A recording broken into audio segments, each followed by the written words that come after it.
धुळे महानगरपालिका निवडणुकीच्या पार्श्वभूमीवर प्रभाग क्रमांक 9 साठी वंचित बहुजन आघाडीचे उमेदवार सौ सोनल शंकर खरात यांच्या प्रचारार्थ संगमा चौक येथे भव्य सभा आयोजित करण्यात आली। या प्रसंगी प्रमुख पाहुणे तथा पक्षाचे प्रमुख वक्ते किसनजी चव्हाण सर, प्रदेश महासचिव वंचित बहुजन आघाडी अनिल राव जाधव, प्रदेश अध्यक्ष वंचित प्रणित एकलव्य आघाडी मास्टर राज्य धुळे वंचितचे रविकांत वाघ, शंकरांना खरात, देविदास अण्णा जगताप, ज्ञानेश्वर भांबरे, चंद्रमणी वाघ, सरोजताई कदम यांच्यासह पक्षाचे इतर पदाधिकारी व कार्यकर्ते तसेच प्रभागातील बहुसंख्य प्रमाणात जनसमुदाय यावेळी उपस्थित होता। आणि मानाचा जय भीम। मी सोनल शंकर खरात प्रभाग क्रमांक 9 मधून वंचित बहुजन आघाडीतर्फे उमेदवारी करीत आहे। श्रद्धेय बाळासाहेब आंबेडकर साहेब यांनी मला उमेदवारी दिली आहे। मी वंचित बहुजन आघाडीच्या माध्यमातून निवडणूक आल्यानंतर प्रभागातील सर्व अडचणी सोडवण्यासाठी नेहमी मी तुमचे सोबत राहील, सतत प्रभागांसाठी काम करीन। मी आपणास वचन देते। जय भीम, जय संविधान। आपण प्रत्येक जण म्हणतो की संविधान आमच्या बापाने लिहिलेलं आहे आणि संविधानाप्रमाणे काम चालायचं असेल तर संविधानिक पदावर आपला उमेदवार बसला पाहिजे।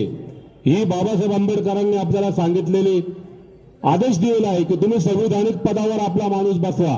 म्हणून आपल्याला धुळे शहरात जर संविधानिक पद्धतीने आपले कामं करून घ्यायचे असतील तर आपल्या नगरसेवक पदावर प्रभाग क्रमांक 9 मधून आपल्या वंचित बहुजन आघाडीच्या उमेदवार सोनलताई खरात यांना आपण सर्वांनी प्रचंड मतांनी निवडून द्यावं ही मी सर्वांना विनंती। खुदा ने आज तक उस कौम की हालत नहीं बदली, खुदा ने आज तक उस कौम की हालत नहीं बदली जिसको ना हो खुद ख्याल अपनी हालात बदलने का। आपल्या समाजाची जर हालत बदलायची असेल तर आपल्याला स्वतःलाच पुढे चालावं लागेल आणि त्याच्यासाठी जर ती हालत बदलायची असेल तर बाबासाहेबांनी 1932 ला सांगितलं, जा तुमच्या घराच्या भिंतींवर लिहून घ्या की तुम्हाला या देशाची शासनकर्ती जमात बनायचंय। 1932 तर आज आला 2026। इतक्या वर्षात आम्ही कुठेही गेलो नाहीत। आमच्या संसदेमध्ये माणसं निवडून गेले नाहीत, विधानसभेमध्ये निवडून गेले नाहीत। आज जर मी थोडा वेळ विचार केला तर आमच्या या 9 नंबर मध्ये आमची जर नुसती एससी लोकांची संख्या बघितली 8000 मतदार आहेत। हे सगळे एकत्र आले तर आम्हाला कोणाची जरूर पडणार नाही, कोणाचे पाय पडायची जरूर पडणार नाही। परंतु करतं कोण? आता रात्री सुरू होऊन जाईल पैसे देणं। आम्ही एकीकडे इतके हरिश्चंद्राची औलाद आहे आमची की जर त्याने पैसे दिले तर ते पैसे ठेवतो, नाही त्याला द्यावं लागेल। अरे घ्या, ते पैसे तुमचेच आहेत, कशामध्ये हात ठेवायला लावा त्याला। आणि जिथे मतदान करायचं त्या बाळासाहेबांना मतदान करा, त्यांचे हात बळकट करा। उद्या आम्हाला या देशावर शासन करायचं आहे आणि जर ते आम्ही करू शकलो नाही तर काय परिस्थिती झाली आहे माहिती आहे। सगळं खाजगीकरण झालंय। तो नरेंद्र मोदी जाता जाता काय करून जाईल याचा नेम नाही। सगळं खाजगीकरण झालंय, एअरडॉमचं खाजगीकरण, रेल्वेचं खाजगीकरण, सगळ्या कंपन्यांचं खाजगीकरण आणि काय राहिलंय आपल्याचं आरक्षण राहिलं नाही। बी झालेला पोरगा 5-5, 10-10 हजारावर पुण्याला औरंगाबादला काम करतो। आम्हाला वाटायला पाहिजे, ही लाज आम्हाला वाटायला पाहिजे। बाबासाहेबांनी आवाज रात्र झटून आम्हाला मतदानाचा हक्क दिला, आम्ही खरंच तो गाजवला का? अरे आम्ही विक्रीच केली। पूर्वीची कंडिशन आहे होती बाबासाहेब असताना किंवा आरपीआय त्यावेळीची सुरुवातीची असताना, त्यावेळी जर गावात बैलजोडी होती काँग्रेसची फक्त आणि वाड्यात फक्त आणि फक्त हत्ती चालायचा, तोच चालायचा भाव, कारण की त्यावेळेचं ते हत्तीचं चिन्ह होतं। आणि त्या पिरियडमध्ये आपल्या समाजामध्ये इतर माणसं साधा तिथे प्रचारालाही जात नव्हते। एवढी ठाम भूमिका त्यावेळेच्या लोकांनी आणि त्यावेळेच्या महाराजांनी बौद्धांनी घेतली होती। आज आम्ही शिकलेलो आहोत। प्रत्येकाकडे जर बघितलं तर बंगले आणि गाड्या आहेत, परंतु या बंगले आणि गाडीला काय चाटायचं आहे का? बाबासाहेबांनी आपले 4-4, 5-5 पोरं गाडून टाकले आणि आम्ही तर वेळ आहे तर कोणाकडे बघायला बी तयार नसतो। राजकारणी तर तुम्हाला नकोच नको, हे बंद करा। बाबासाहेबांनी जर सांगितलं की शासनकर्ती जमात व्हा तर प्रत्येक घराच्या माणसाला वाटायला पाहिजे की मी जर मतदाता आहे तर माझ्याच माणसाला मतदान करेल, तो परो का राहो जिंको का राहो, परंतु मी मतदान करेल। आणि जोपर्यंत असं घडणार नाही तोपर्यंत आम्हाला काही मिळणार नाही। खाजगीकरण होऊन हे जे मानव वाढले बदले। शंकरांना भाषणे बिसणं तर काय येत नाही, पण बाळासाहेबांनी आपल्याला सगळ्यांना उभं केलेत। भाषणं ठोकावं लागतील आणि जे विरोधक आहेत त्यांना सुद्धा आपल्याला सगळ्यांच्या मतदानाच्या माझ्या माध्यमातून ठोकायचं आहे। जास्त बोलत नाही, पण माझ्या युवा तरुण पोरांवर हे राजकारण आहे. बाळासाहेब आंबेडकरांचा भरोसा तुमच्यावर आहे, आमच्यावर ते चांगल्या पद्धतीचं राजकारण बाळासाहेबांनी हा पहिया इथं आपल्यासाठी गाडून ठेवलेला आहे. बाळासाहेब नेहमी म्हणतात, मी किती वर्ष राहिले मला माहित नाही, पण इथला तरुण पोरगा, इथलं तरुण व्यक्तिमत्व हे आंबेडकर घराण्याशी एकनिष्ठ राहिले पाहिजे. तुम्ही आहात ना बाळासाहेबांबरोबर? आहात का नाही? तुम्ही आहात ना वंचित वर्गाबरोबर? तुम्ही आहात ना वंचित बहुजन आघाडी बरोबर? तुम्ही आहात ना आंबेडकर साहेबांबरोबर? म्हणा बाळासाहेब आंबेडकरांचा, सुजात आंबेडकरांचा. शेवट बोलतो, ठासून बोलतो, बाळासाहेबांचं नाव ऐकून सांगतो. समोर भाजप असो, शिवसेना असो, अरे कोणी असो, लक्षात घ्या आंबेडकर घराण्याशी टक्कर आहे, एवढं लक्षात घ्यायचं.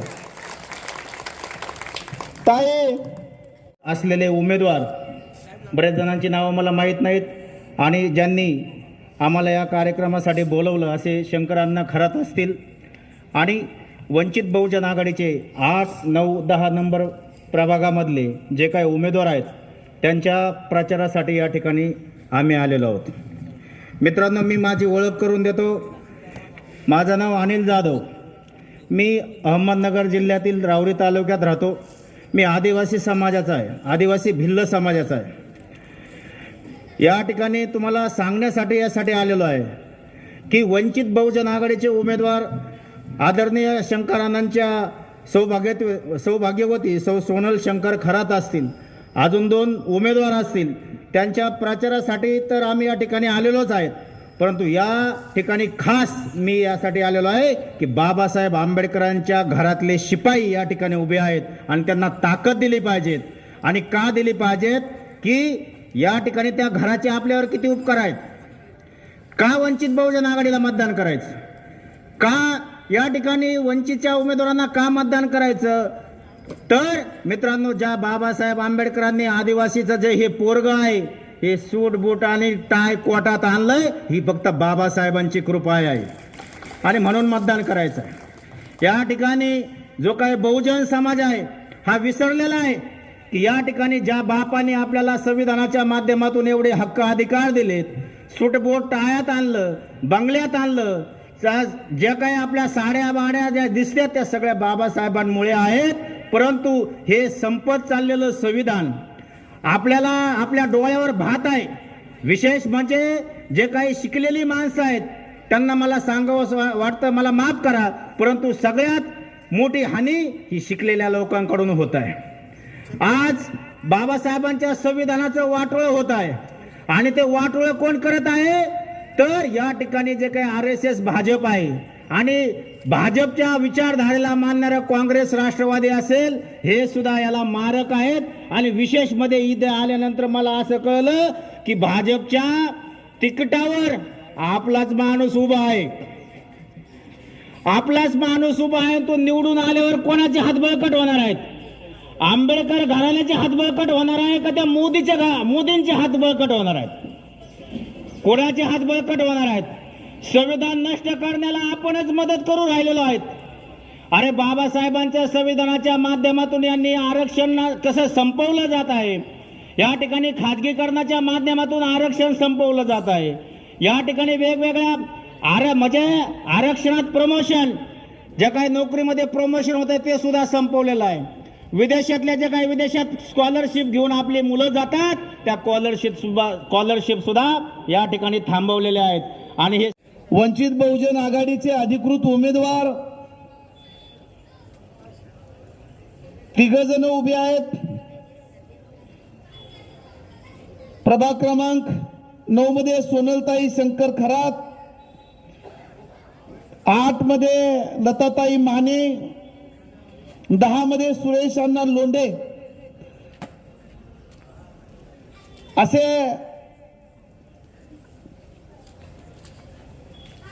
या देशामधील शोषितांचे, वंचितांचे, तुमच्या आमच्या सर्वांचे तारणहार, कवच कुंडल आदरणीय बाळासाहेब आंबेडकरांच्या वंचित बहुजन आघाडीचे हे 3 अधिकृत उमेदवार आहेत. त्यांची निशाणी आहे, काय निशाणी? काय निशाणी? काय निशाणी? आता पक्का झाला आपल्या डोक्यात. गॅस सिलेंडर ही त्यांची निशाणी आहे आणि आपल्या सर्वांना, या 3ही उमेदवारांना उद्याच्या या महानगरपालिकेच्या निवडणुकीमध्ये निवडून द्यायचं आहे. आपण सर्वांनी या गॅस सिलेंडरच्या चिन्हासमोरील बटन दाबायचं. हा आदरणीय बाळासाहेब आंबेडकरांचा निरोप घेऊन आम्ही आलेलो आहोत. माझ्या अगोदर अनिल भाऊ जाधव बोललेत. विचार मंचावरती वंचित बहुजन आघाडीचे उत्तर महाराष्ट्राचे उपाध्यक्ष वाघसाहेब असतील, आमचे किरणजी ठाकरे असतील, विचार मंचावरतील सर्वच मान्यवर आणि आपण सर्वजण मतदार बंधू आणि भगिनींनो, अनिल जाधव यांनी आपण मतदान कुणाला केलं पाहिजे, का केलं पाहिजे, आपलं राजकारणामधलं अस्तित्व काय असलं पाहिजे, बाबासाहेबांचा सगळा संघर्ष, बाबासाहेबांनी दिलेला लढा, तीच स्वाभिमानी चळवळ आज या महाराष्ट्रामध्ये आदरणीय बाळासाहेब आंबेडकर लढतायत.